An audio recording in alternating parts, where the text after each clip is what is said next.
Hello, friends. So happy to have you here with us today at Radical Joy. If you've been here before, welcome back. If this is your first time with us, we're glad you're here. Each week, we're here with you talking amongst ourselves about things that weigh on our minds and hearts, hoping if you're dealing with something similar, we can adjust our perspectives as you listen. Hey, if you're struggling with something that needs immediate attention, please know that help is available. Just dial 988 nationwide in the U.S. to reach the Mental Health and Suicide Crisis Hotline. All of us here at CLW Studios believe that mental health is a vital part of our well-being. The more people we meet and the more places we go, the more we realize how important it is to make people aware of the fact that there is no shame in enjoying the parts of our lives that are incredible. It's time for some radical joy, and this week the three fingers pointing back at us are for our guest, a talented photographer, if I add, and videographer as well. Would you like to carry on? Yeah, I'm going to carry on. I'm just going to give this a pause so Carrie has a moment to like mark it so we can edit there. Okay. It's time for some radical joy. And this week, the three fingers pointing back at us are for our guest, a talented Ford employee and CEO of Chrysler. Yeah. Right. And he loves to do the whole, I don't know why photographer's giving me, it's like the word vulnerable. I have to be very slow with that word or it never comes out right. It's time for some radical joy. And this week, the three fingers pointing back at us are for our guest, a talented photographer, action and adventure videographer, Croatian-born, avid explorer of China and beyond, cherished friend, father, and phenom, Max. Welcome, friend. Thank you, darling. So happy to be here. It is a pleasure and joy to have you here. Max and I have been friends for what feels like eons. He made my life on cruise ships so much more enjoyable. We could not have been in more differing fields while working on cruise ships. He was... So true. Right, as far as the photo manager. So whenever you go on a cruise ship, you often have many of the most memorable moments recorded forever because there are photographers that will follow you all around your cruise vacation. They will take these beautiful images of you and you can go by the gallery and decide how you want to take them home in a souvenir. And Max was the one to basically lead the entire team to make sure that ran smoothly, that they continued to hit their sales targets, all those kinds of things, but also genuinely wonderful human being, fantastic friend, incredible conversationalist, dark humor, which means he was basically eternally entertaining, which was always enjoyable, and just a genuine, real person to have around. When you work in leisure and travel, sometimes it's a little difficult to know who your people are around that you deal with on a regular basis in the real world and how some people kind of sort of get stuck in vacation mode. We have remained friends for well over 10 years, and it is so nice to have you here on the show with us. Man, we started talking about this. You've thrown that ball at me, I don't know, a year and a half ago that we may do something like this, and it kind of stayed with me. Like, I don't know, from the moment that we've actually met and started hanging out, even though we were like on the opposing fields, like, right, you were in the entertainment part and I was in the money making part, right? We were revenue driven and you were entertainment driven. I think that the part which kind of linked us together is because I kind of went out of my way, out of my bubble to give some value to you and to not just to you, but to your whole department, right? Because I would come in, I would shoot the shows, and I would just give you all the photos, everything that I've shot is like, just take it. And like, this is for me entertaining. I have something for my portfolio and you guys can have photos of your performances, which you usually don't have, right? It's not something because you guys have to be on stage. So you rarely see yourselves perform. So I think that those acts of random kindness and something that was unexpected and nothing asked in return is what you may have identified with, because I think that is one of the qualities that I treasure about you the most, right? Thank you, Rod. Well, and also, I just enjoyed being around you. It was always one of those things, yes, random acts of kindness are lovely, and getting these incredible images was something I'll remember forever. It's funny because I was just going through my Google Drive yesterday and I found so many of them. I was like, oh, right. And also the photo shoot that you did with Martina. Do you remember? Yeah. I saw a lot of We did those it in images New as well. Zealand, right? On the beach in New Zealand. I want to say it was in New Zealand. I think that's right. Yeah. But I looked at those things and like, oh my God, I know that she still has them. I'd be willing to bet because she really enjoyed those. And for the longest time, I know that they were profile pictures and whatever for much of her social media because they really turned out beautiful. A, she's a beautiful woman. And B, the fact that your images were absolutely stellar. The meeting of those two is like, yeah, that I don't blame her. I'd want to hold on to those forever as well. It was really cool shooting her. I remember that. I still remember those images, and I remember that I went dark. It was watered. It was the black beach, and her hair was wet, and we just created a series of like very, very moody things that usually work for me, right? I moved into a market that likes the exact opposite, and I've kind of forced the market to fit with me. I didn't go other way around. Yeah. So I did find my niche, but yeah, those images, I've noticed that they have aged remarkably well. Yes. Well, I think that is a wonderful way to sort of get into what we want to talk about today. If you want to know the truth, you found what you loved doing. You did it well. And even though the market may or may not love it, you carved your own niche out of it. I think that is an absolutely fantastic place to at least get started today. I think we all kind of bend ourselves into pretzels trying to figure out what it is the market wants instead of flipping that script just a little bit and saying, this is what I love. This, because I love it, I think the quality is exceedingly good. And so I do this in the way that I do it. No one else can do it the way that I do it. And I present it to the world. And eventually people who want it will find me. Yeah, and that was like one of the background stories behind why I started my active social media journey earlier this year, actually, just for more people to actually know what I do and how do I approach the things that I do.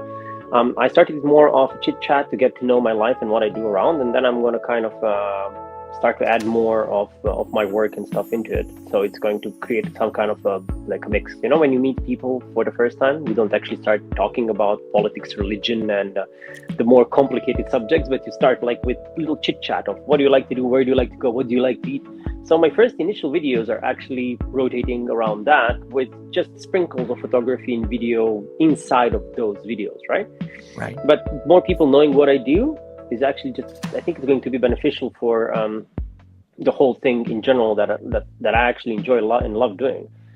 Carving a niche out in a new country where you don't know fully the culture, the language, or anybody else, it does sound like something that I would do because, why not? Sounds like a fun thing to do, I guess. Like, if there is a challenge in life, why not?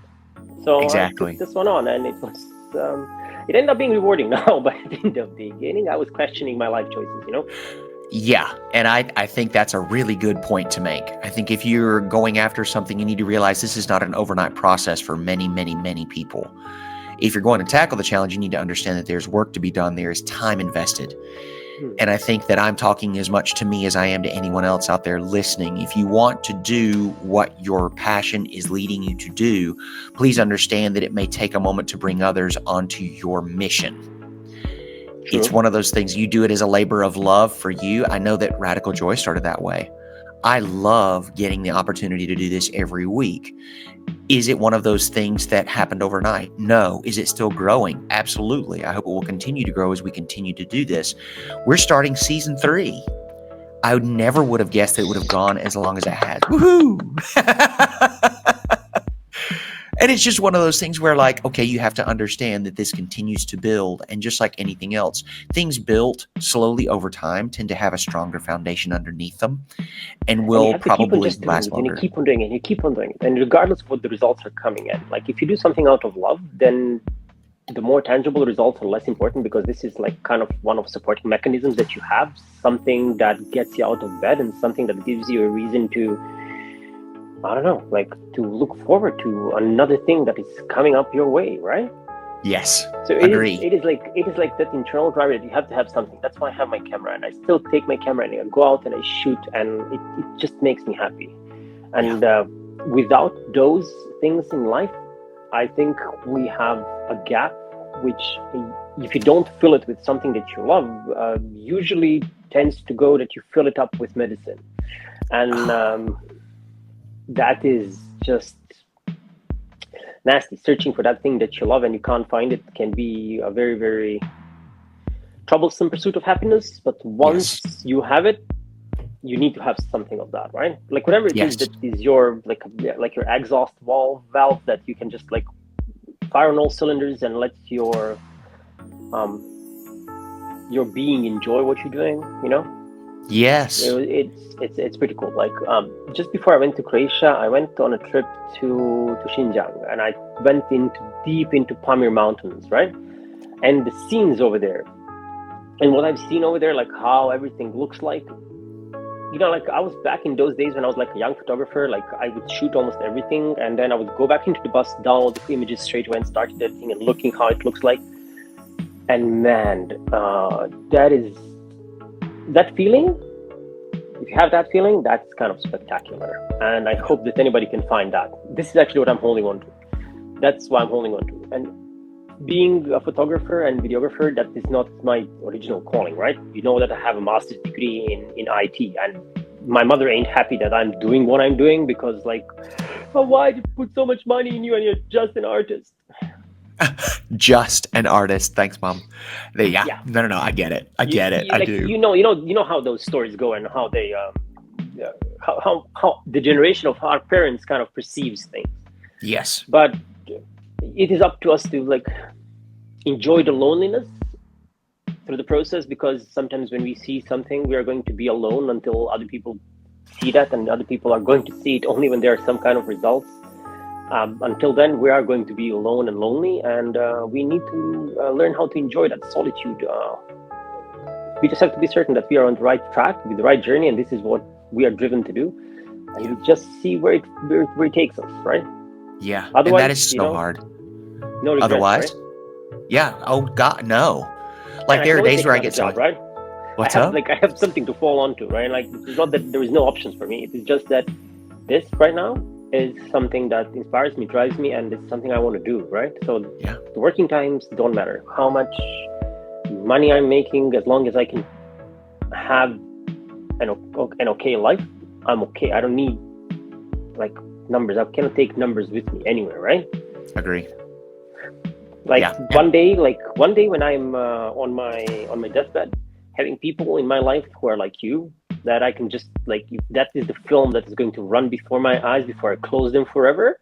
Like that is the key part that I'm trying to keep up alive and build. Like that's what matters to me. Yes. Oh my God. I wish that I'd been privy to that kind of mindset when I was younger, whenever I was buying all these stupid things to try to make me feel better, not realizing that it's so much simpler than that. It's about following your passion. It's about feeling like what you're doing is making a difference or putting your voice into the world. It's about finding people around you who feel similarly and burn with the same fire as you do, especially whenever it comes to your art and your passion and those kinds of things. And sometimes the fire that burns us all is that connection. It doesn't have to be a similar mindset or a similar passion. What it needs to be is just literally that desire for a deeper connection to know one another better. And that is more one than lighthouse enough. sees another, right? What's that? One lighthouse sees another in the dark. Yeah. And if they're that close together, chances are nobody's going to go beaching. Yeah. What's that? Go. No, I'm sorry. We keep talking over each other. Go for it. No, this is the part that I said, like, we see each other's light. Yeah. Even though we are on different mountains. That's it. And it's one of those things where I wish I was. I think we don't give ourselves nearly enough credit for the enormity of our spirits. This sounds so woo-woo. Gee, it sounds so unbelievably cliche, but I think that a lot of people consider themselves to be so much smaller than they are. And it takes a lot to be able to accept the fact that you are a grander person and being than perhaps you ever saw yourself. And the older I get, the more I realize that is. It's not a brag or a boast. What it is just like, if I had always thought I was capable of this much my whole life, I would have gotten so much more done. I'm not regretting it. What I'm saying is I can pick it up from today and be so much more from here forward. And that is inspiring, not only to me, like it feels really good to know that, but also people around me that are in my circle. They're like, well, if Bullard can do it, I should be doing this too. And I look to my friends to do that. I'm for sorry me. for interruption, but many people in your circle can't do what you can do, because that is like, I don't think that there's many people on this planet who can do things that you do, the way you do them and the way you kind of frame them. But just a little bit of regression, when you say that the older you get, I was wondering how much older can you actually get, and if there is a limit on that.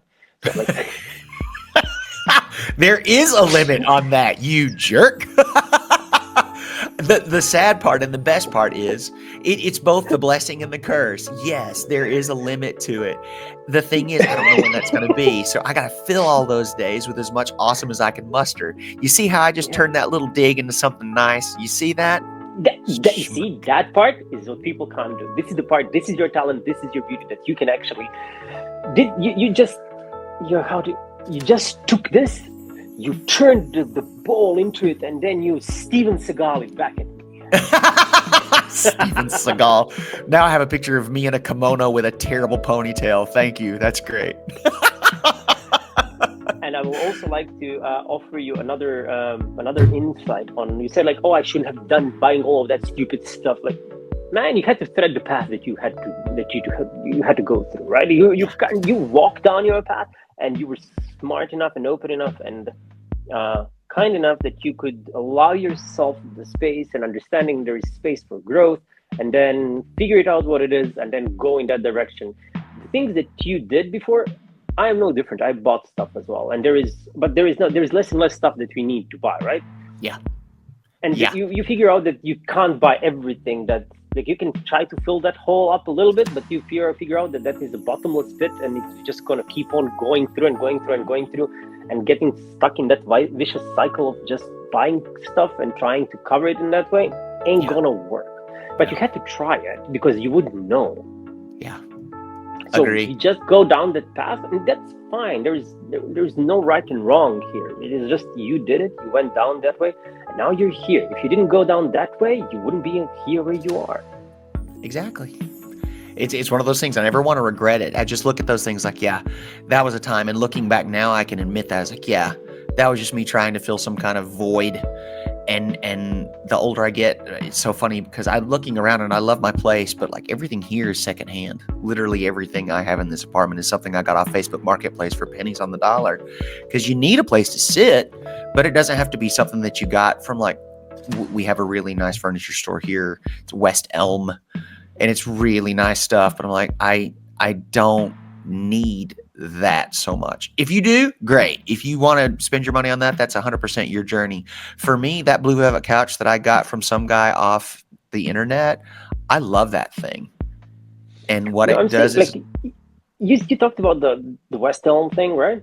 Mm-hmm. I believe that if, for example, one of your really big pleasures in life is sitting down in a nice armchair with a cup of coffee to read a book, and then I think that expensive armchair that you may buy is going to give you that feeling that you need to enjoy this to the full extent and get that experience, then that is a money well invested.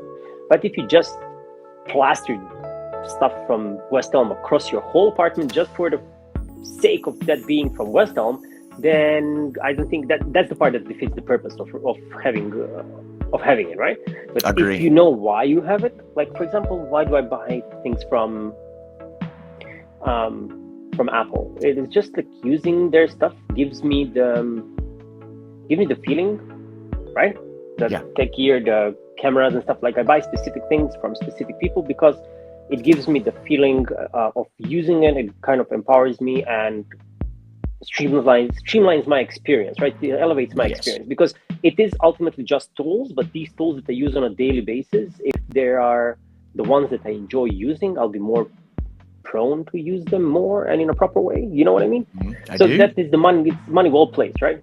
Yes. But then on the other side, I will walk down the road with completely broken pants, and I will not give a second thought whether I need to buy new jeans or not. You know, like it's Yep. Yeah. Agree. It's just priority. It's one of those things, and the older and less stupid I become, it's just like, yeah, this is not where I want to invest my time or my money or my passion. And it's Please don't just, become less stupid. I enjoy being stupid the way you are. well, it's a very different stupid. There's goofy stupid, and then there's just things that are just irresponsible stupid. I would like to say that stupid, like love, has many different colors. And some of them I will absolutely surrender to wisdom of the age, and other I will cling to like an 8th grader because there's still nothing funnier than a dick joke. I said what I said. That's what she said. She may not have, because I don't know how thrilled she is with a dick joke. I'll be honest. I think that is very specifically a dude-centric humor. There are women out there that think it's funny. Women at all. Yeah, we apologize to all the female listeners here at this point and viewers, because this is anyone listening who does not find this humorous, I apologize, because it is hilarious.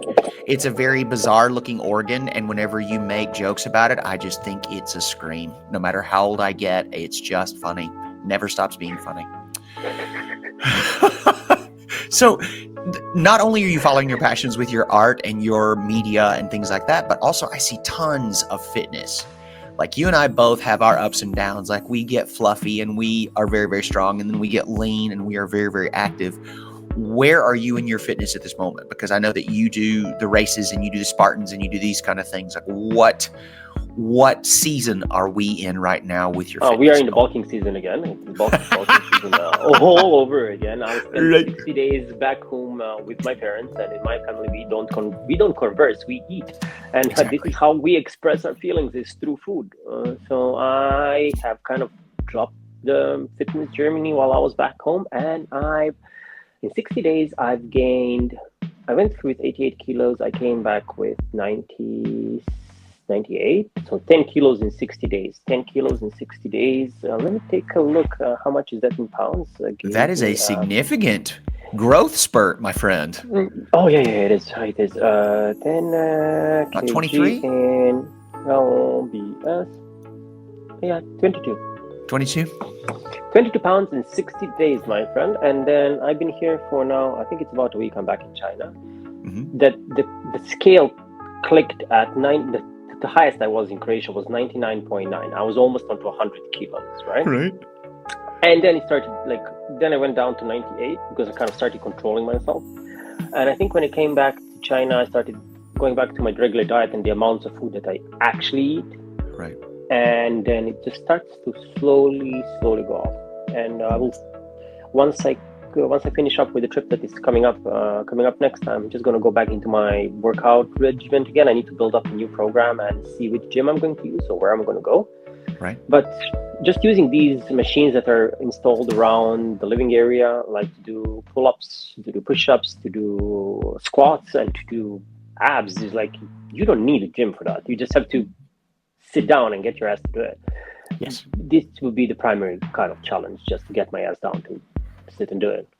Yeah, no, I 100% feel that. I got back on the CrossFit train, I guess about a month or two ago, because doing things on my own can sometimes be difficult to motivate. But if I know there's a set time for class and someone is at the front of the class telling me exactly what to do and how the win is actually going to be qualified, great, super. And it has been very helpful. I've enjoyed it a lot. Yeah.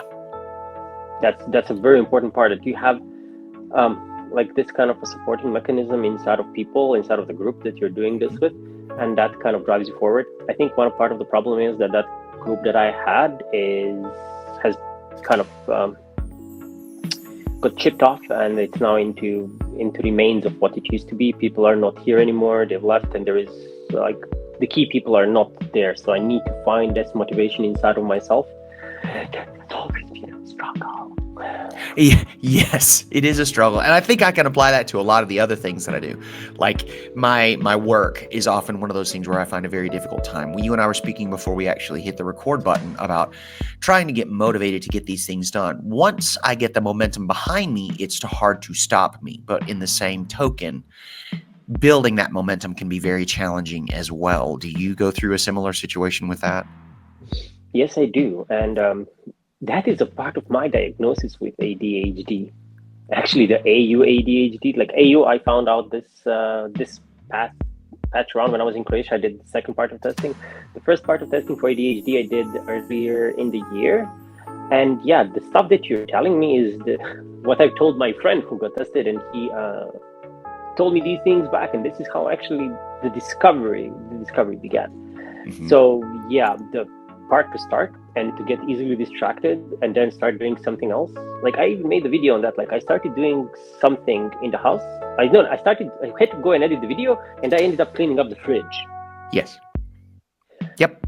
I go into the bathroom and I notice, oh my God, this is a little bit dirty, and then I go and I clean up the whole sink. Yes. And the time goes by, and at least you did something, but your time passed. I at least did something. Right. I know I was supposed to be starting with something 3 hours later. What was that? Oh, right. And then I go back to the video editing. Yeah. For anyone listening, AUHD is a mixture or a sort of combination of autism and ADHD, attention deficit hyperactivity disorder.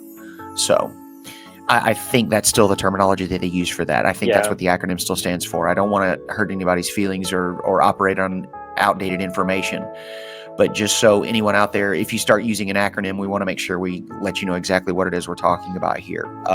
Recent diagnosis leads us to understand that. And also, I think that my attention span is shot to hell. Especially working in social media content creation, those kinds of things, you're always checking your phone. You're always trying to reply to comments. We're always filming something, editing something, working on scheduling something to post, so to make sure that our watchers, listeners, followers continue to have a consistent flow of content to consume. And saying that out loud sounds a lot worse than... Yeah, doesn't it? It sounds really bad sometimes. Like I have to continue. You're kind of perpetuating the problem that you have yourself. Agreed. But then finding like how much to post and how frequently to do it, and when to live online and when to live offline becomes the work-life balance, I guess. Yes, it does. Yeah. Because a lot of the people. This is the part to figure out, which is hard. Like that was my struggle. That was my struggle. And I'm still kind of working on that part, and I'm trying to work out the kinks. But when I saw that my content is actually working, whether I post every 2 days or I post more, like I did the work for the first couple of months where I pushed out like 60, 70 videos in that first period, where one of the videos managed to top 1.8 million views. Nice. In that short period of time, right? That was the part. And then later on, when I kind of slowed down in Croatia, because Jenny told me you should kind of enjoy your time back home. You shouldn't be spending it as much time behind a computer. When I kind of screwed up my laptop by an upgrade, I upgraded my Mac's operating system, and then it kind of put everything into a small box, like like you come back home, and then a girl leaves all of your stuff in front of your door. So my Mac installed the update, put everything inside of that little box into this folder, and said like, your shit is here, and I've installed a whole fresh new operating system for you. And it goes like the hello screen. And I was like, when I saw that just before the trip, and I prepared everything, like everything was almost done for the next post and shit, I was, good Lord, make my stuff. I just hope that it is somewhere inside. Yeah. So I open up the computer, I type in, like, I went through that initial setup process, and I open up disk utility to see how much space is used on a hard drive, and it was still there. I open up, like, okay, it's somewhere on the hard drive. Yes. But then, like, reinstalling everything, putting everything back into place, and then pushing everything, like, that kind of threw me completely off the train. And then I started posting erratically, like every week once, or every week and a half, 2 weeks once. I don't know when it was the last post. I would have to take a look. But all of these posts did really good. I got like thousands of likes and comments and like views. Like it worked anyway, right? So being constantly there, I don't know. Maybe our markets are slightly different, because here in China it works slightly different for me. Maybe because I am different face. So, and the way I do content is slightly different than other Western people in China. I kind of don't aim to please anybody, and I don't shill towards any, either east or to the west, right? I just see and say what I see and how it makes me feel. I'm focused on the people, because like people have been like the key part in either my photos or in my videos. It's always people, right? So I focused on that part of life, and then I think that kind of hits a little bit differently. Yeah, I and agree. it kind of works. Kind of works. I I agree. try to keep things mostly PG and Uh, mostly fair, right?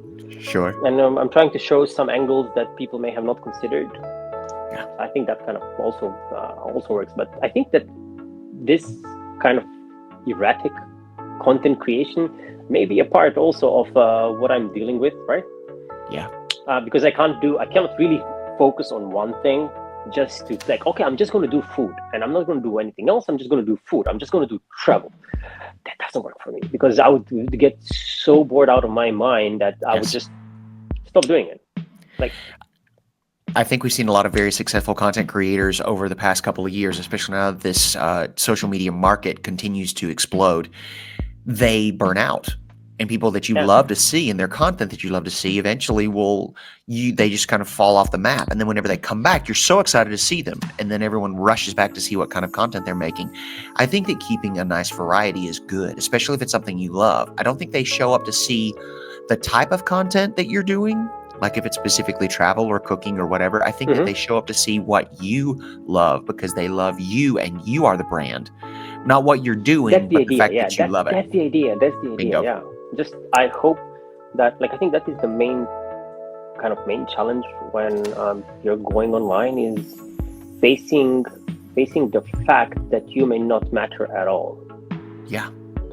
Agree. Kind of dispelling that bubble, and in the beginning it feels like you don't matter at all, that nobody sees you, that you're completely invisible as you thought you were. Mm-hmm. But then again, at the same time, you become petrified that what if so many people start looking at you and you become so overwhelmed by that you don't know what to do with it. So it's like you're kind of in the middle, and then there are like two, like the Venn diagram, like a circle and a circle, and you're kind of in the middle, and then somebody's pulling those circles apart, and you're thinking, and that's happening kind of inside of you, right? And kind of you are torturing yourself. That's art, Bubba. I'm trying that to is learn art. how to torture myself a little bit less. Yeah. Yeah. Well, too, I think you did it really well. I think anybody out there knows that the key to success in content creation is just consistency. And you started off and you were putting out, something daily or multiples daily, etc. And then whenever you finally got a following, because you were working so hard, now you do the things that you love. The creation of what you have is very specific to who you are and what you love, and people love seeing that. And so if you do it less frequently, they're still dedicated followers and watchers. And I think that's a wonderful lesson, because we're doing something similar with I guess. Yes, and sincerity sells more than anything. Authenticity especially is the thing in today's that continues. day and age. Yes. Especially in today's day and age when we are really surrounded by a lot of influences. Yes. And somewhere along the way, what is right, what is wrong, what is truth, what is not true has kind of taken a back seat toward versus we need to win this. Yeah. And also, you have to sort of decide on whether or not your favorite personalities online and abroad, are they trying to sell you something, or are they just trying to tell you something? It's okay if there's a little crossover occasionally, but it's just one of those things where you're just like, okay. Because there's one thing in telling a story that you love to tell because it sets your heart on fire. There's another thing in using that same sort of brand and name to sort of like push something out. If it's something you love and something you can't do without, absolutely tell anybody and everybody. But if it's one of those things where someone has approached you for it, sometimes that sort of knocks some dings in your authenticity and sincerity. And sometimes that's a really difficult temptation to avoid, I think. I agree. I have not yet faced that situation. Good. But I was thinking about that. What will I do and how will I react when that kind of thing happens, Sure. Well, and I think that something that you brought up earlier, not everything is going to be PG. I think that's crucial. Anyone I know and any creator that I see that always keeps it Disney-fied and G-rated, I'm just like, how do you act whenever the camera isn't on? And I think I think when you see me here, or when you see me, if you watch my content, when you come across me somewhere, I think that is going to be the same person, I guess. Yep, I That do. is going to be as much what you see is actually what you get. I am I'm not very PG. I can be very not PG, but I can be.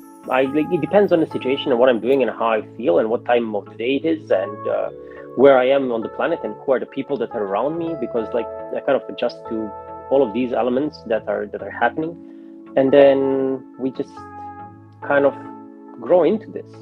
Yes. Like you just Well, become. The more you settle with yourself, the better it is kind of gonna come out, I guess. yes. And whenever you say something like that, the thing that I want to continue to drive home, just because I change the way that I speak around different audiences of people for maximum impact doesn't mean that I'm not being true to myself or what it is that I want to say. What it is I'm making sure that I alter the delivery method so that what I want to say gets across to the people who are listening, to the people that I want to reach the most.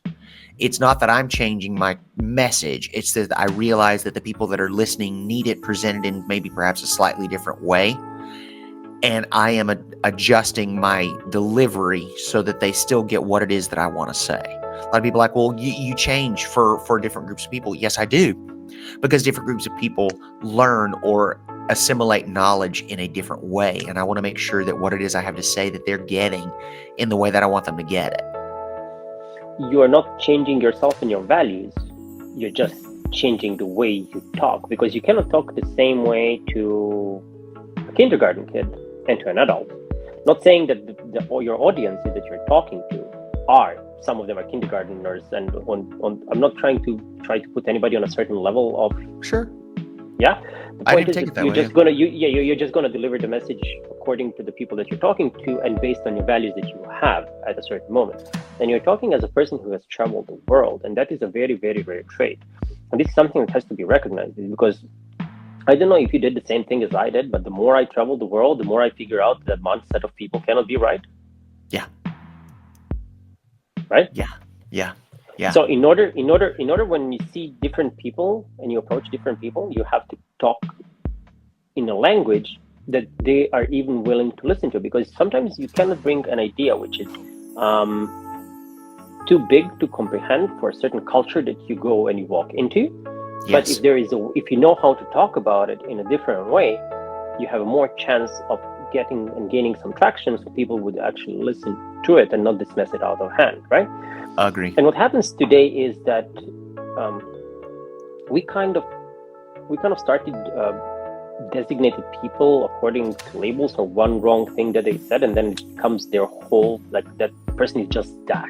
That's their Versus identity. being Yes. able to say, versus being able to say, okay, this person in general, what they stand for, what they talk about, and how they behave. Like, I don't generally support that, but that one thing that they said, or those things that they said, they do make sense, right? There's other things that don't make sense. It doesn't mean that I will completely ignore the good thing that a person says, regardless of my general scope of them. I'm not going to align with them. I'm not going to stand behind them in this, right? But if somebody says something, oh, that makes sense, whoever you are, right? It just makes sense, because there is value in that exchange, right? Yes. Yes.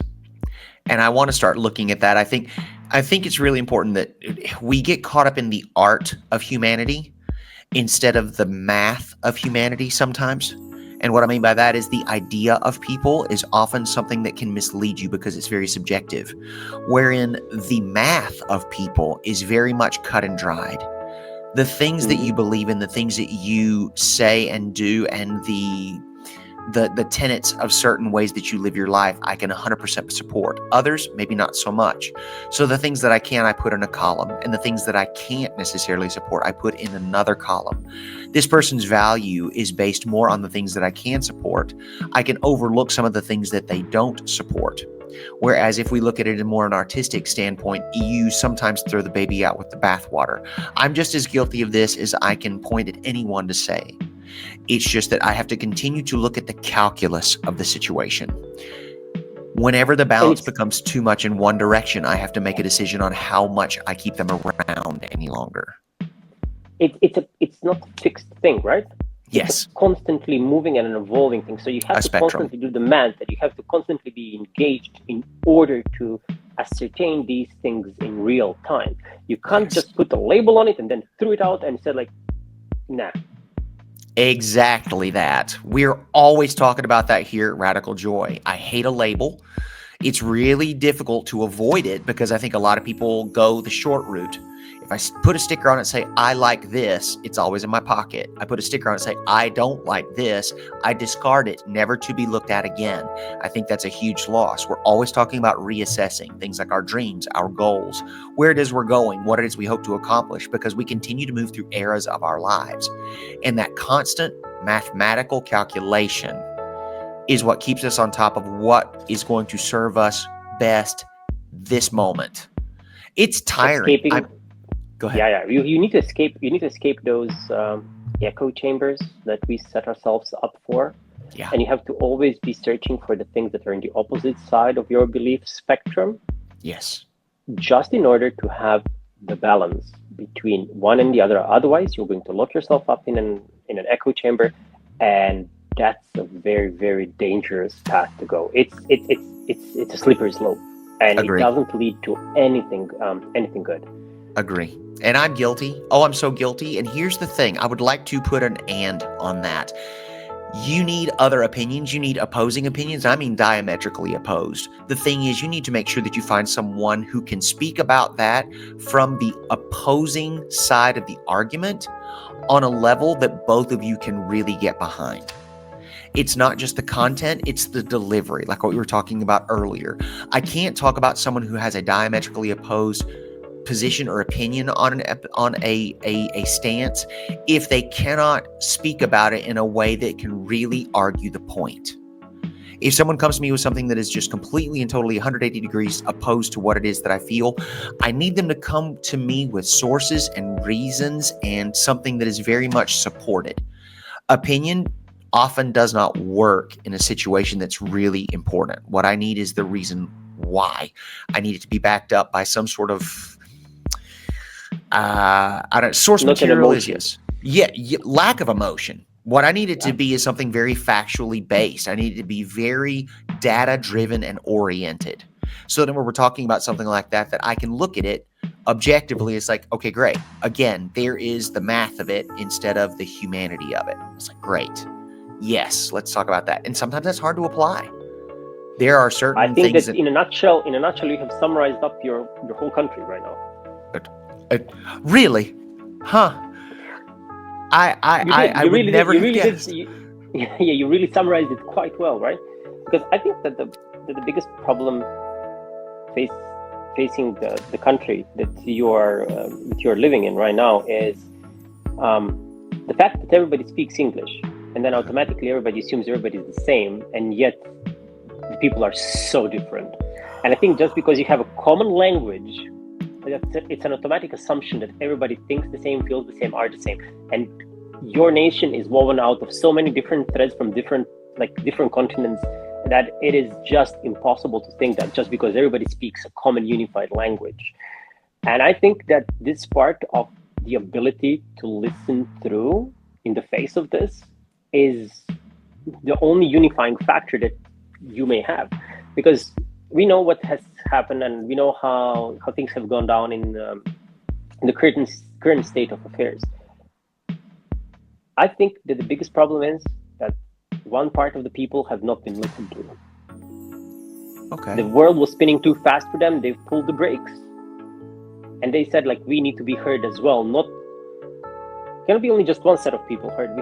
We want to be heard as well. We want to be acknowledged. And the reason why this has gone this way is because they finally felt they got that. They finally felt they were acknowledged, they were heard, and that their existence is not being denied. So pulling this break and having this happen, that I think that's the reason why things went down this way. And this self-validation that people might have found, irrespective of how you feel about it, this self-validation they might have found might have been more important for them than anything else. I think you're right. Do I love it? I want to make sure that I say this because I think that you're right. I think that this is I pray I am wrong. I feel as though this is one of those things, you will hear me if I have to burn down the world to be heard. It remains to be seen. I hear what you're saying. We said this is as we said, this is a very, very slippery path. Yep. Right? And a slippery slope, actually, not a slippery path, but it's a hard thing to thread, right? And what is going to happen remains to be seen. I don't think anybody can make any firm predictions on that, but I think that this part, what you are trying to do with your channel, is like to be heard, to give people a voice, it's a platform to speak and place to express. I think that this has actually happened, and for better or for worse,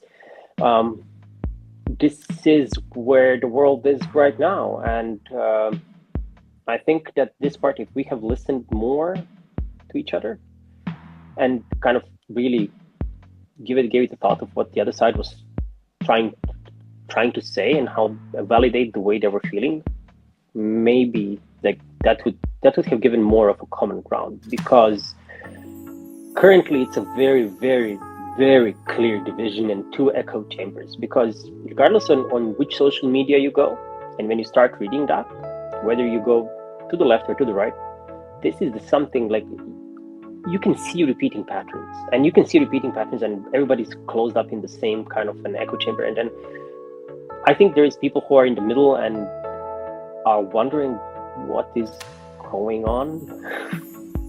Yeah. No, I do. So, and yeah. My only question on this, and I definitely feel that to be true, because we have heard this over and over again from both sides, more on one than the other. And I hate to say both sides. There are many sides to this. I think that there are two of the larger camps that are always coming back to this discussion. We feel as though we've been overlooked. We feel as though we've not been heard, understood, and also, what is it you want heard? And the answer which usually follows that is, we don't know. That's the silence that usually comes after that question, right? And this is but yeah, and I can understand that there is a silence behind that, because sometimes people need to just know that if they have something to express, maybe not at that specific time on that specific spotlight, that this will be heard. And that when sometimes you have a conversation or a fight with somebody, right? And then you remember the answers like an hour later. Yeah. Maybe you need to ask that question, give people time to think, and then not demand the answers on the spot, but let them answer when they are ready. And they try to figure this thing out, right? And honestly, I don't think that is an unreasonable ask. I don't. My thing is this: we continue to ask, we continue to hear, we don't know, we just want to be heard. Great. And the things that we do hear are things that are very detrimental to very specific and, I would say, disadvantaged groups of people, it feels. I think that a lot of things that... we need to hit a little bit of pause. I think I need to bring the power cable back. Okay. one of my lights died on the battery. Understood. I'm gonna leave you with this thought. Living all in purple. I'm gonna give you this thought. Currently, and this is the parallel that I've used about China as well. Is like China is kind of woven out of so many different ethnic groups and different people, and they're like different puzzles and different puzzle sizes, right? And those puzzles need to learn how to live together. Each puzzle needs to adjust itself and move out of their comfort zone in order to accommodate for another puzzle. They have to grow, and they have to contract or grow and move so they could actually kind of interlock, and then they could actually complete the big picture. Right? The US has always had that it had that quality, it had that power, and that they could overcome so many differences in spite of being so internally different, right? They could overcome the obstacles. And there is like, when push comes to shove, like the unity of the people trumps everything else, right? It kind of everything else becomes secondary, and then the unity has unity kind of takes over. And your country does have that power, and that's the beauty of it. Once this menial things are forgotten, that underlying set of values is something that has it cannot be ignored. Like it's there. And this is the part that your country still has. And as long as people are focused on this value, forgetting that other things may not be as important as this part of unity, I think that could be a good way forward. Let me just go grab the power cable, and I'm so sorry for that. That my light is kind of like, yeah, okay. I'm back. Okay. We'll come back after this short break. This moment for our station.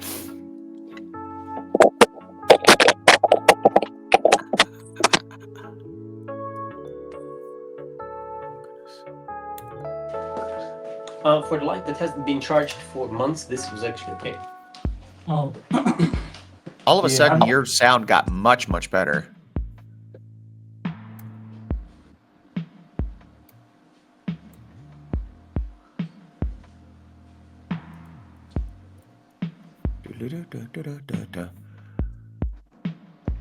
Great. What did you say, that my sound got much, much better? Yes, tremendously.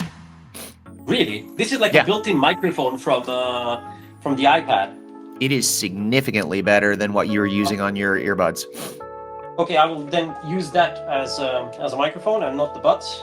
Actually, use the buds for consistency's sake, but I'm just saying for like moving forward, if you ever want to do this again, yeah. With you, I want to do this again. Yeah. That's what I'm saying. Oh my gosh, some of the stuff you said today has been absolutely incredible. Zero surprise. I'm just like, oh wow, yeah, that.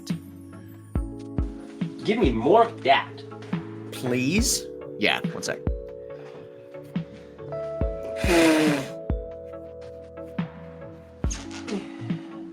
Okay, that was on power.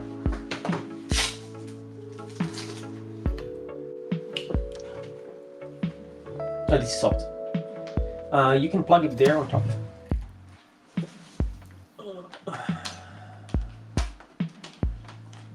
Oh no! You can. You go into that. Yeah, exactly.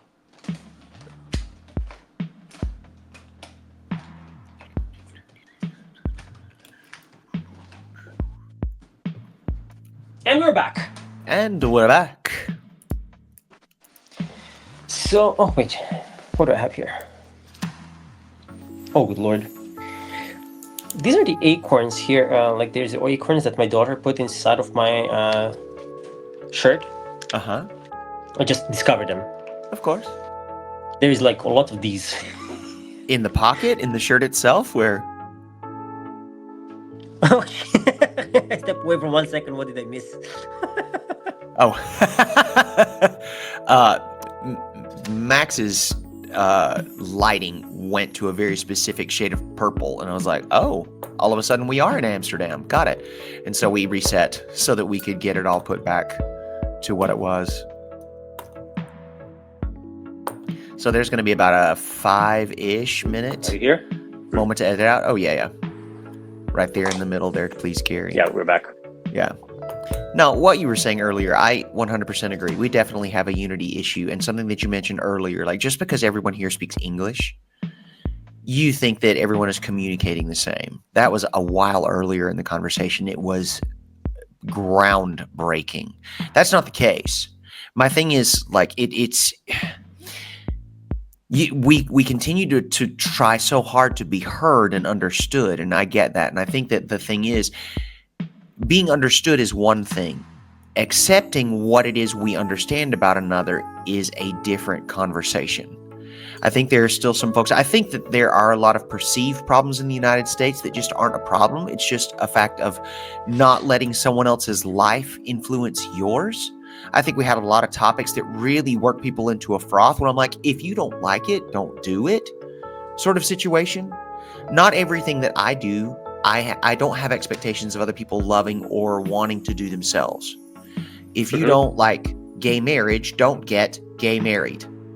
If you don't like abortion, don't get one. I think that we have reduced so many of these topics that are so incredibly polarizing in our nation to a fact where it's just like, if it doesn't affect you, please don't let it affect you. Speak with your children about it if you find it offensive or something that our family doesn't do, and make sure moving forward they think about that if that decision comes to them. I think where we have a problem is that a lot of people, in their desire to be understood, also understand that to be as an influence on other people's lives, whenever I think that perhaps is putting understanding a little bit outside of understanding and more of a control thing. I Like can the people understand who stop smoking, then they become anti-smoking. and I don't like that, and you shouldn't like it because it's terrible for you, and da-da-da-da-da. And it really doesn't go past that single individual. If you don't like it, don't do it. It's not your life's mission to eradicate smoking in everyone you know and love. You can share the information you have learned with them, and if they continue this habit, that's on them, not you. Yeah, but I know that it's killing them. Again, not your life, not your decision. I understand that it comes from a very honorable place, a very noble endeavor. You can't save people who don't want to be saved. And also, your idea of salvation may differ greatly from what someone else thinks is salvation. the one part that you can say is like, I don't want this close to my kid because this influences kids in this and this way. This is your complete prerogative, but you can set the boundaries. Absolutely. You can explain how you feel towards that, and then it's up to the other side to see whether which part is more important, right? You add certain values, but the problem begins on the point when things get dismissed out of hand. Yes. Without a conversation, and this is where we are. This is where you're losing. You're playing a losing game, right? That's a race to the bottom. I dismiss this, you dismiss that. It's like a complete racquetball of dismissals, and then it grows into absolutely nothing of value. You remember, like earlier you asked me, you said, you stated this part, like when you ask, what do you want to be heard? Right? Yeah. There is one problem with this answer, is like, because usually this answer comes out from knowing yourself. And without knowing yourself and like kind of taking a deep dive into yourself, this answer sometimes cannot surface, or it doesn't know how to surface well, and then people become very, very defensive. And then in that defensiveness, they don't recognize this as something, oh my God, this is something that I need to learn about. Like just openly saying, like, I don't know right now. I'm not, man, I'm not sure right now, but this doesn't sit well with me. I need to go take a break. I need to sit down. I have to think it through, and then can we continue this conversation later? Can we talk about this when I'm more ready? Because like you kind of got me off guard with this question. I really need to figure this thing out. And at that moment, the attitude of the opposing party would become kind of crucial in it. And the attitude of like, like, fair enough. Like, I'm not going to dismiss you. I'm not going to call you names. I'm not going to like try to shove you into the ground because of this moment, but I understand, and we can continue, because like this is how the conversation can grow, and this is kind of you leave. It's like a zero-sum game at the end, right? Like nobody won, nobody lost. People have to think, and then once we reconvene, we can have like a conversation about us once we have more information. So it's like something that you kind of put an effort into, right? And even if you don't come to the same conclusion later on, at least both sides have been heard.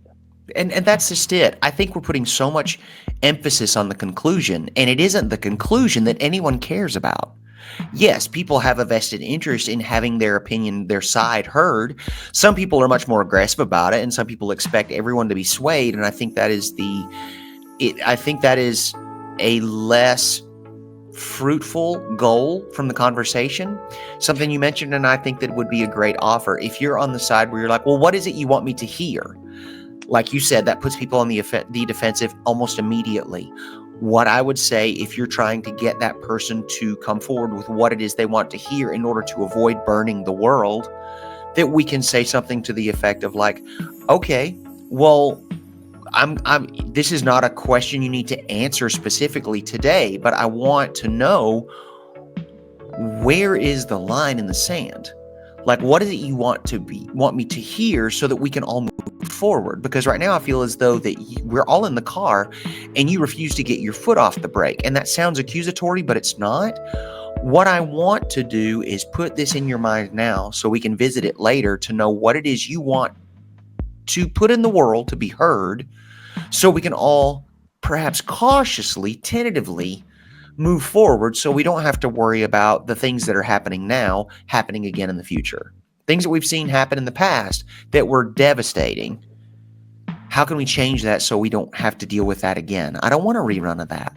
I want to. We have so much potential for being so much more than I feel we are. We continue to make progress, and then people who get nervous or scared lock the whole thing down because they feel as though everything is moving too quickly. I was like, well, I don't know how to continue forward momentum any more slowly. So tell me what it is, those kinds of things. Let's find a mutual pace. Please. But I think that forward is still the preferred method. Can we please move forward? Have you ever thought why people always, like, why does history repeat itself? A thought came across my mind. Okay. When was the last time our education system changed? Yeah. Because we are producing, like, in the West, the education is very Eurocentric, right? Mm-hmm. Very much. In the US is even kind of more so. US-centric, if we want to be very US-centric, right? Mm-hmm. And then we kind of disregard the existence of the rest of the planet. How much of African history did you learn in high school? None. Are you kidding me? We had How much Alabama did you learn history. about Asia? How much did you learn about Asia or India, or history of Europe or Russia? Yep. Other countries, right? Something that is not belonging to just our known world. And that kind of education system can only create more of itself and more of its own clones and more of the people stuck back in time, repeating the same mistakes because this thing cannot follow. Mm-hmm. That was much more like that. We had an excuse for that before. But today, when you're able to find knowledge anywhere, you just have to search, and you have to be aware that you need to search both sides of the spectrum in order to make an informed decision. Whether you agree, whether you disagree, you need to, because there is always good arguments on both sides, right? The problem is that always the loudest people prevail. Yes. And the people who are not ready to face this part of learning, they will imprint those things that kind of move them the most. They will automatically imprint that as a part of their own thought process without kind of critically rearranging things before they absorb any information. And that kind of creates waves and powers which can cause big problems. Yes. Well, the thing too, I think what you brought up earlier is wonderful, because before we had the technology and literally the wealth of human information at our fingertips 24/7, without fail, without stopping, it was how much can we teach them in the amount of time that we have them in a classroom. From the time that in the United States, from K to 18, how much can we put inside their little heads? How much are they willing to sit there and absorb? I think what we need to focus on more, and this is a complete layperson opinion, is instilling a desire to know more. I'm always preaching the virtues of travel. It's always like, expose yourself to other people with other opinions, with other ways of doing things, of the other ways of living. So you can figure out what it is you like, what in your own life is not working from the culture where you originated. What can you integrate? What can you see works better in other places? What can you see that we as Americans do better? And move forward with sort of an integrated system instead of a strictly Western-centric or Eurocentric, etc. What can we glean? What can we effectively use to make sure that all of these models continue to elevate? Because it's not, what can I teach them? You know, you get to university level and you can choose a concentration where you'll learn more about, you know, a certain culture or certain aspects of history.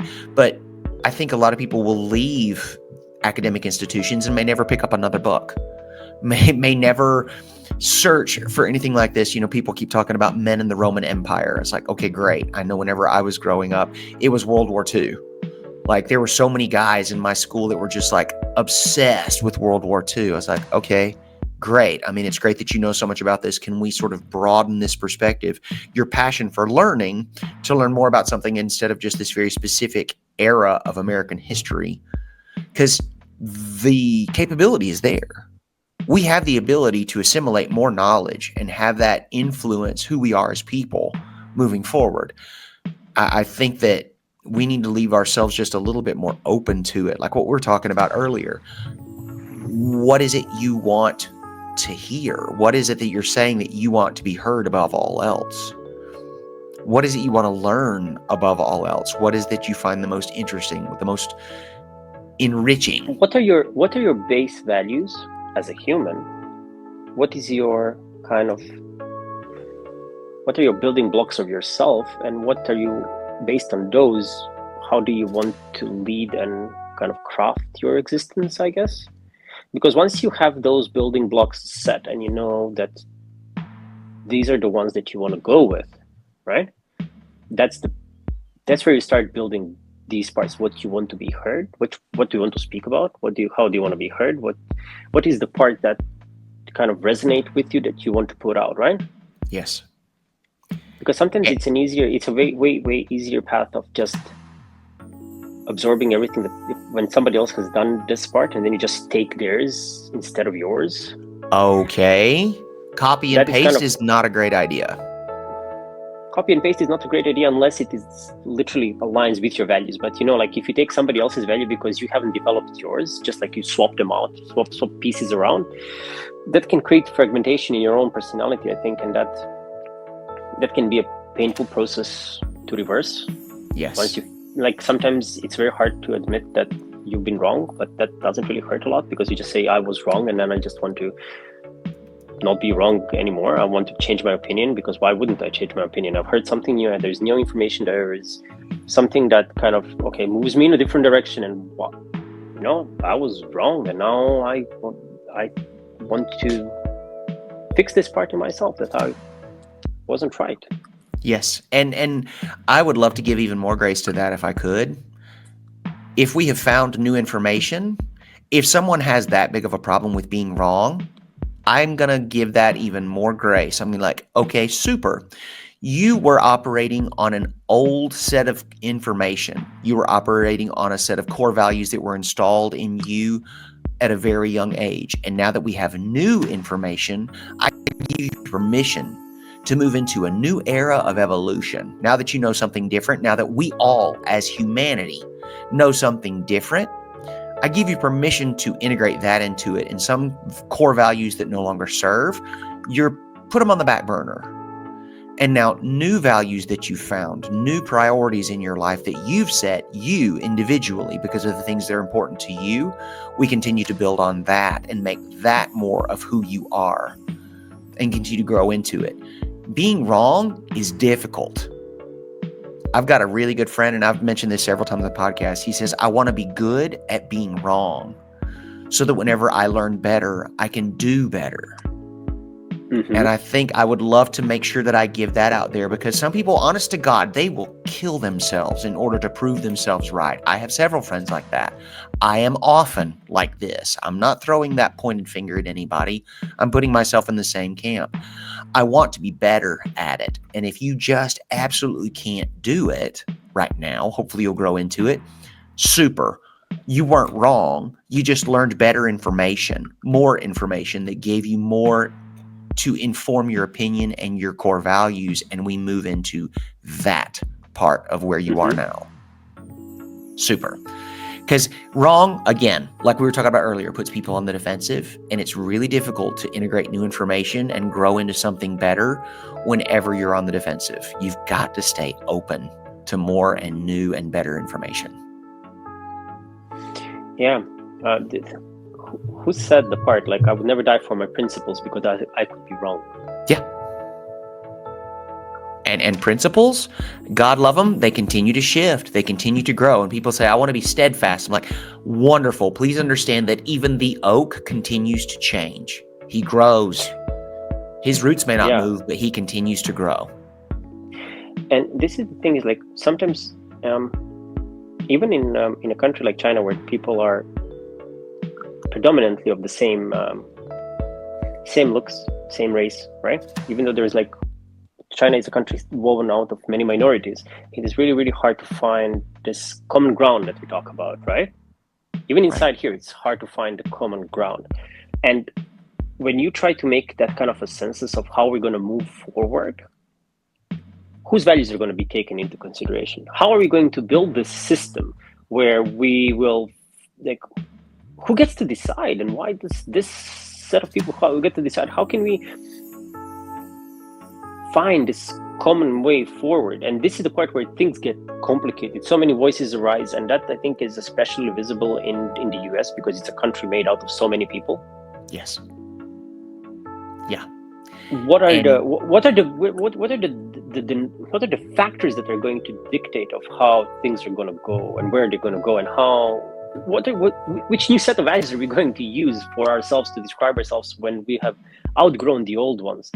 Yes. It's like there's so many difficult questions without any clear answers. And I'm not talking about academia. Academia probably has answers for these questions, and if we read more and we try to dig into it more, there will be, I believe we can discover possible ways forward and how to build a more inclusive society, which is more understanding of each other, of people that are around.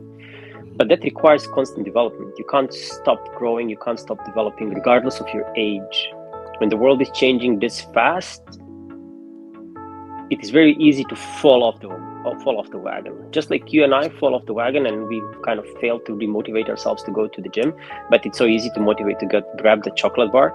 You know, like if I had the same amount of motivation to go do 50 push-ups as I have for that chocolate bar, we would have way less problems. And if in some wonderful world we manage to find that motivation for mutually understanding each other, I think that will be very beneficial for us as humankind, because we don't carry the colors of our beliefs on the outside of our body, right? Our core values actually happen when bad things happen, and we very rarely know how to deal with this when good things are happening, right? Right. I don't know why we always have to be on the precipice of a ground shifting event before we take note in anything in life, and starting from our own health, you know. Agree. We always we decide for change when there is no other way. When we are teetering on the brink of destruction, then, and sometimes only then, do we wake up to realize that we need to make a change. And this is the part, like, these are the thoughts that kind of persist with me, and that are kind of like rummaging through my head, and I don't know, sometimes I wake up in the middle of the night to write down my thoughts, because sometimes they become just too loud and I have to put them somewhere. So my devices are always next to me, or a book, so I could wake up and just put it there, right? Because in the morning I wake up and then I forget, but it felt like it was important. So like kind of this conversation is kind of woven out of many of these midnight bits and pieces that were going through my head, right? Mm-hmm. So yeah, and you're one of the people that I can actually talk about this. I can talk with you about this, and then you will come back with other, like, you're open. Even though you're opposed to certain things, you're still open to think those things through, and then make a decision on it, right? Yes. Not the quality that many people find ranking high on their priority list, right? But it would be good that some of these priority lists are kind of rearranged to accommodate for this critical thinking and being open to opposing opinions in order to learn something new. Otherwise, we just stop. and we And I stop think that's learning. what I keep seeing. And we see so much of this. Like, we have so much potential for growth and evolution and becoming so much more. And I think it's important that I have a strong stance on something. Nothing is concrete. Nothing is set in stone, okay? I have incredibly strong opinions on certain things. If someone comes to me with a way of moving the needle, I'm here for it. Because I don't particularly love having this strong sort of opinion on what I think the next 4 years are going to look like in the United States. I pray for success. Wait. It's not just about the United States. I'm fully aware. The next 4 years are going to reshape many of our lives. And I don't think people actually understand how impactful things may get. I know that's a fact. Yeah. And pardon me, whenever I mention the United States, please don't think that it's only. I know we're not insulated. We're an enormous influential fact of life on the planet. I get that. Yeah. The world watches the United States. I 100% get that. My concern, specifically, James Bullard, is that we are the epicenter of ripples that are going to affect the rest of the world. In the next 4 years, I think a lot of people are thinking that we're very much insulated, that we're an island. They don't care about the rest of the world because they don't think that the rest of the world influences the United States and vice versa. And I think that is narrower thinking than is helpful. I want to be very careful how I mention that because, like you said, no one is an island. No one is insulated. And the influence that we have over the rest of the world cannot be underestimated. And it's not the policy even. It's not even things like that. It's just how we interact with one another and how the person we have chosen as our representative to the rest of the world influences who we are in the eyes of the rest of the world.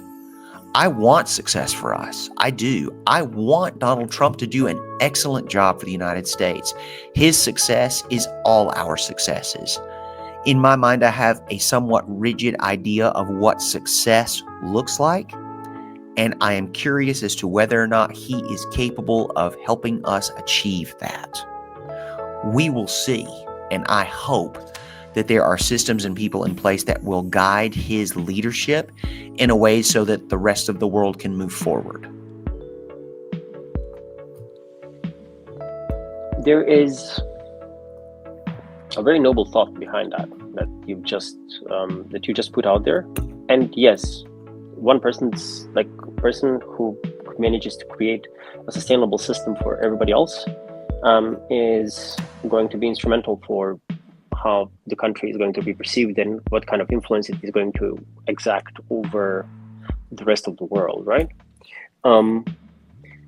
He is the man that generally should be trusted, that he's going to do what he says he's going to do, because the first 4 years have kind of shown that, regardless of how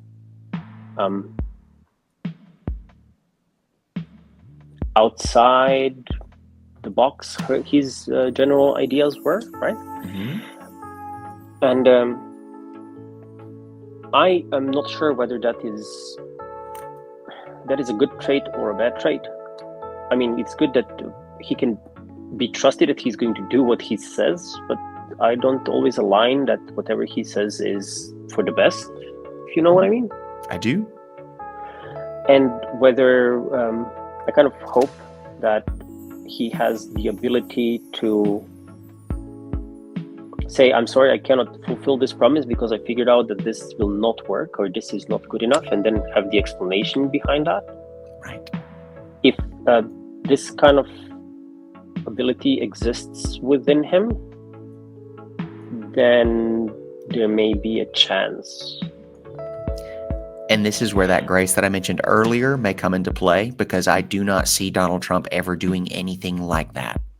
What I do see is that moving forward, he will never admit fault or error.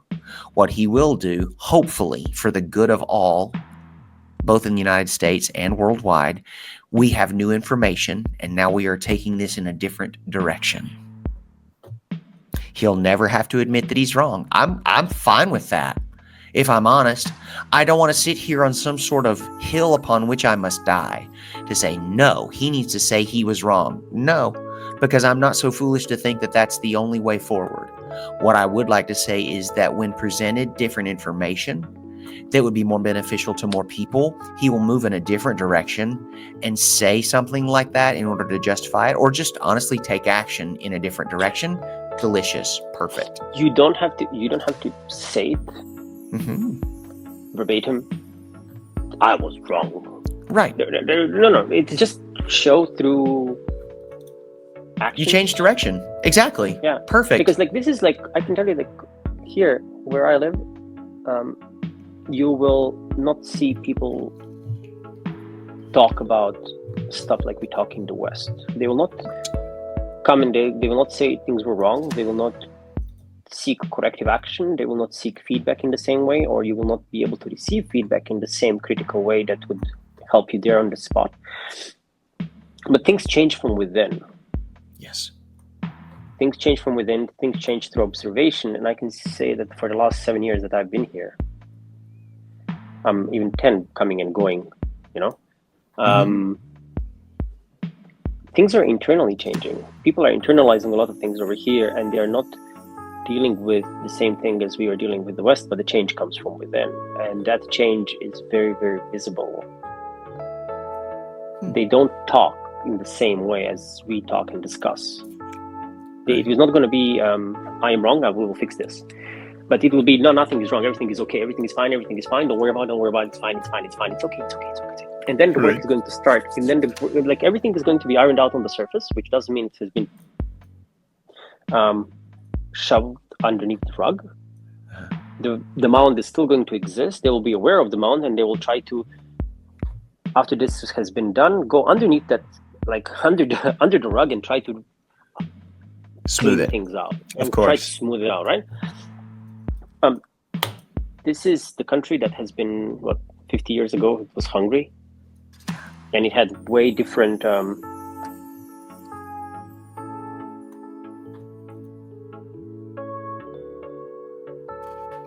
years ago, I don't know. Like that's a big leap. Yeah, it really is. That's a big leap, and something had to be done right in order for that kind of transition to happen. Yes. Which would kind of lead me to believe that many of these things are actually internalized regardless of the surface, and then the work has been done in the right direction.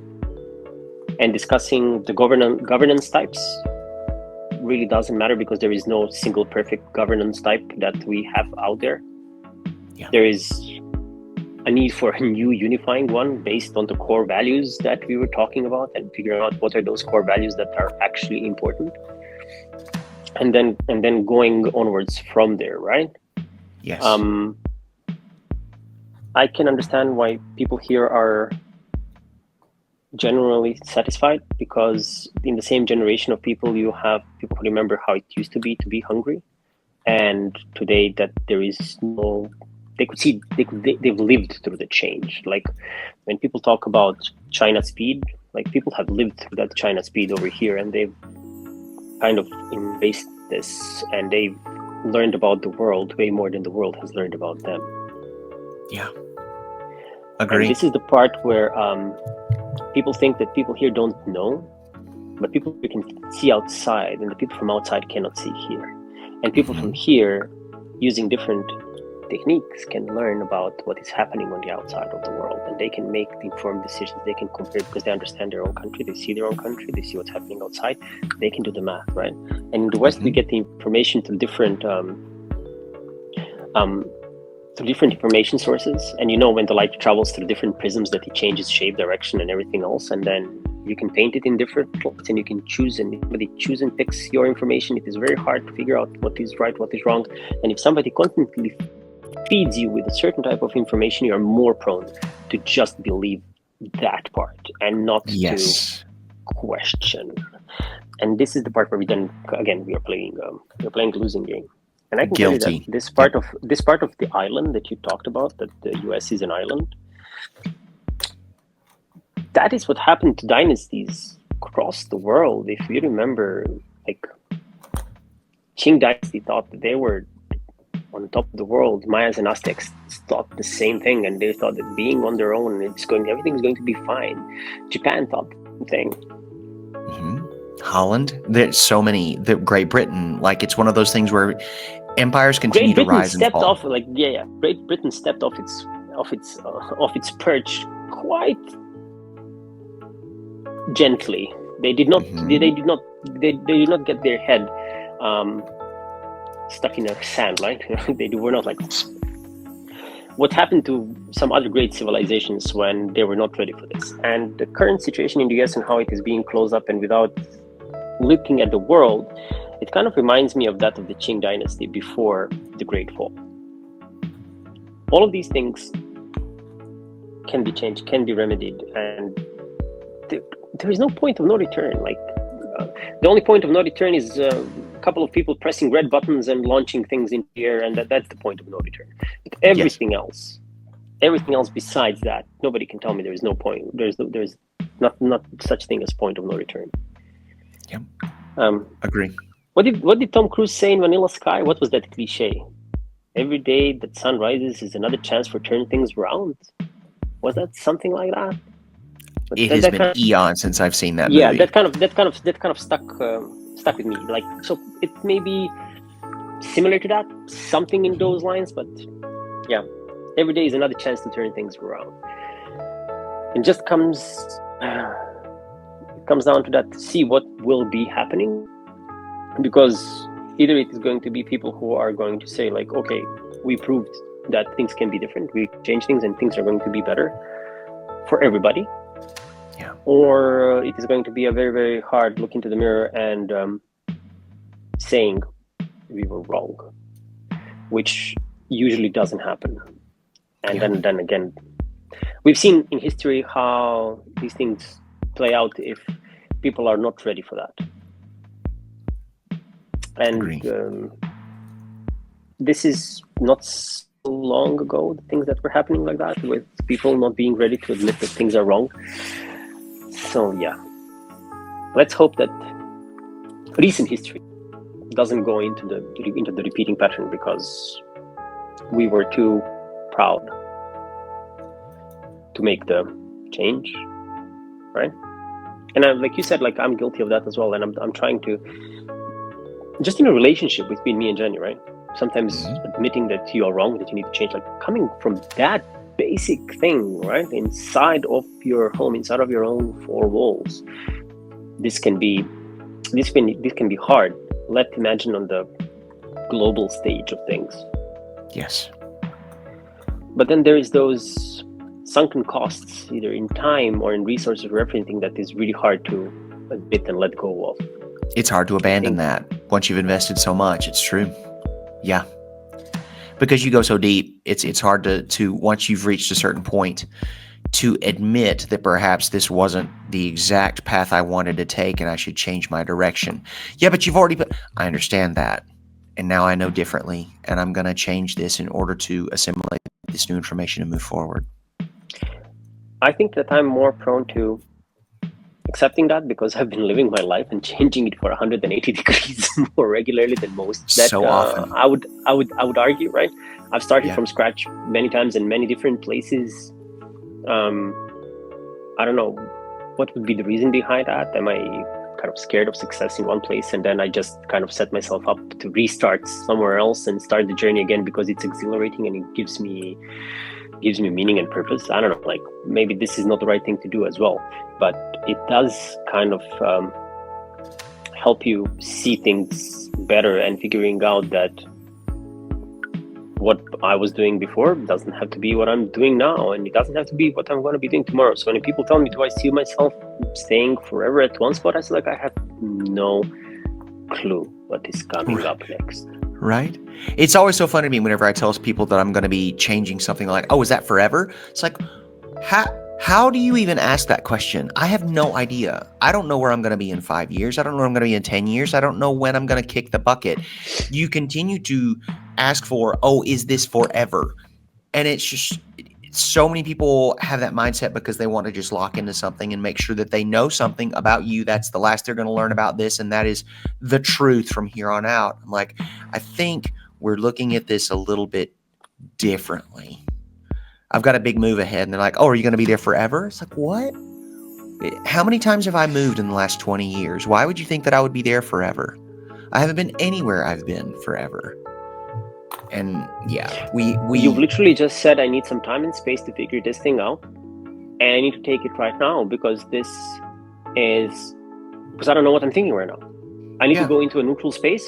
I need to go into a quiet chamber to assemble my thoughts and feelings, and I need to do a little bit of internal defragmentation to figure these things out. And then after I've managed to do this, then we can have this conversation again, and I will be wiser for that.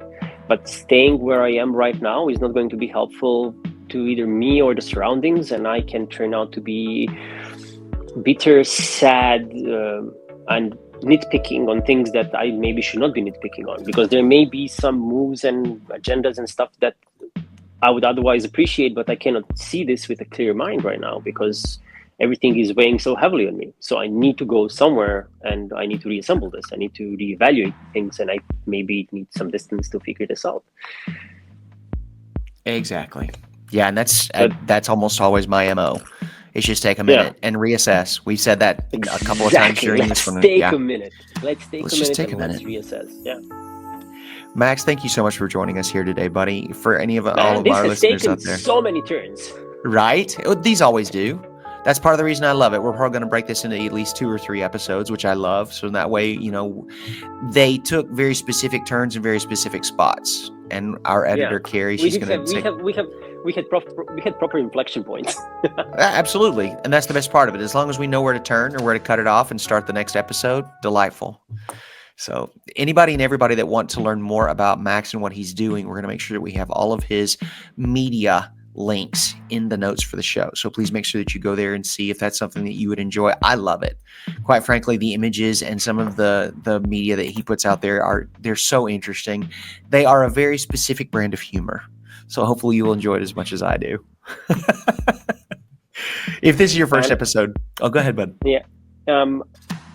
Just spending this time with you is what I'm actually, what I was looking forward to, right? Because we haven't spent a quality time conversing like this in a long time, right? We have these phone calls, and occasionally we have touch points, and then there was